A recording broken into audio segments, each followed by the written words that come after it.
It's time for us to look at our agriculture spot for today, and Ricky Lambert has joined me on the issue of the right to farm. And Ricky, this has been a very new one that's come to the fore with population figures released showing that a lot of the chief towns that are growing in regional Australia are actually urban sprawl, and that being a real problem for farmers in those areas. Yeah, the Australian Bureau of Statistics came out with data recently that pointed out the fastest growing local areas, and they're quite granular, the areas that they can drill down to, like small towns. And when I looked at the South Australian data, for instance, it showed that 2 wells in Virginia were very rapidly growing, but some country people would be very happy if their town was rapidly growing, but that's not what's happening in 2 wells in Virginia, for instance.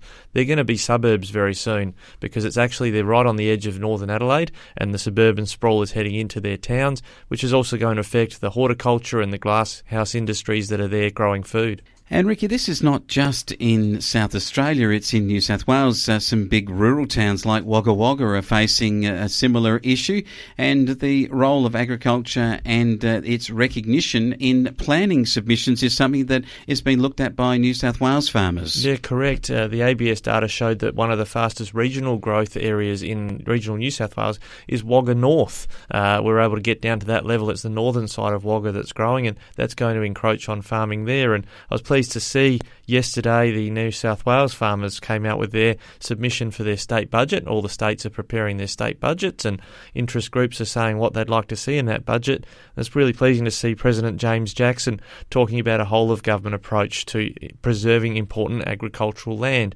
This is not a new debate. It's been around for some time, but the balance, particularly in New South Wales, with a Shooters, Fishers and Farmers Party resurgent in that state, means that parties need to start paying attention to these issues. Certainly do, and it came up in Victoria too, which has significant issues with right to farm. I mean, there has been cases of a piggery and a dairy farm that have been closed down because in those areas, the people that have moved into those areas into a housing development have complained to the local councils. Councils have then looked at it and said that they can't have, say, a piggery or a dairy farm in that near proximity. The smells and so forth, and in other cases, some types of farming can have noise related to it, the scare guns going off with vineyards and so on.